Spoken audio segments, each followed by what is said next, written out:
تصورات میں جانا ہے، معانی میں جانا ہے کہ اہل بیت کہنا کیا چاہتے ہیں۔ دیکھیے ایک لفظ توجہ میری طرف رہے، مشہور ہے کہ ہم ہر زیارت میں یہ لفظ پڑھتے ہیں، اور قرآن کی کئی آیتیں اس لفظ میں چھپی ہوئی ہیں کہ جب ہم معصوم کی زیارت کو جاتے ہیں تو کہتے ہیں اشہد انک قد اقمت الصلاۃ وآتیت الزکاۃ، مولا میں گواہی دیتا ہوں کہ آپ نے نماز کو قائم کیا۔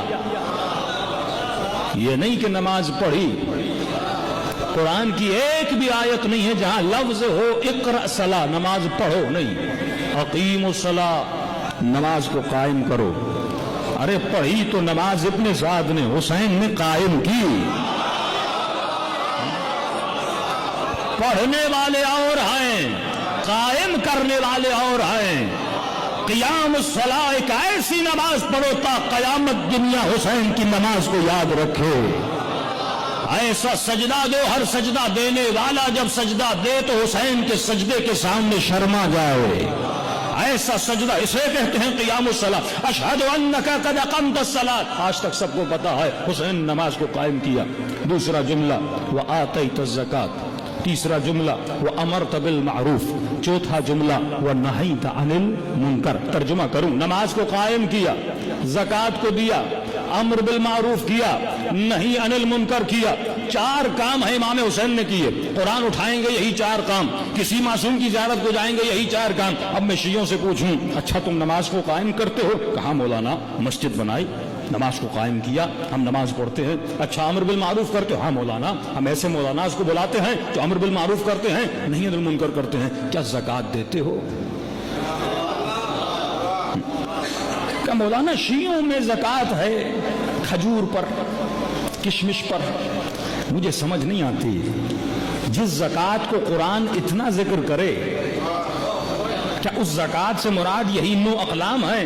یہ کھجور، یہ کشمش، یہ گندم، یہ جو ہے، جہاں جہاں قرآن میں اقیم الصلاۃ ہے وہاں آت الزکاۃ ہے۔ اے مومن نماز کو قائم کر، اس کے بعد فوراً کہا کہ زکوٰۃ دے۔ جب ذکر ولایت علی ابن ابی طالب ہوتا ہے تو آواز آتی ہے کہ اللہ تمہارا ولی ہے، رسول تمہارا ولی ہے، اور وہ تمہارا ولی ہے جو حالت رکوع میں زکوٰۃ دیتا ہوا نظر آئے۔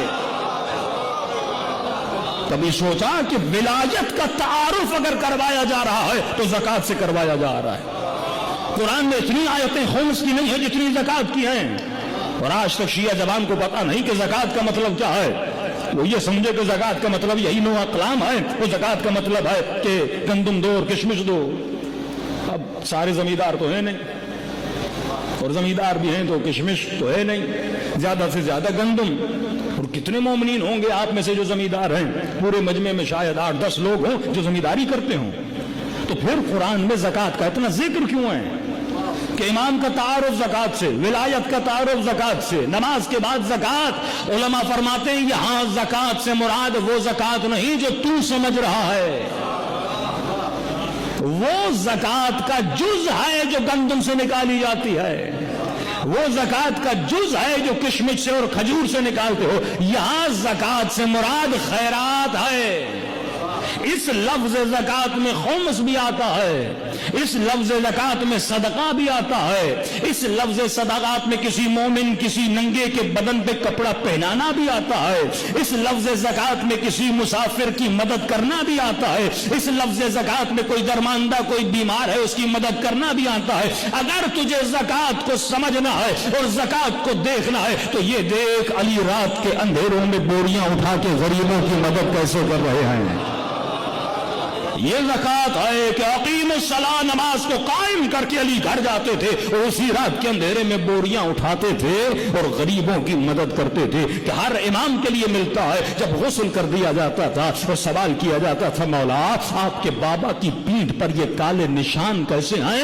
آواز آتی تھی غریبوں کے لیے جو بوریاں اٹھا کر جاتے ہیں یہ بوریوں کے نشان ہیں۔ چھٹے امام کے لیے ملتا ہے، ارے روزہ رکھا 3 دن کے روزے دار ہے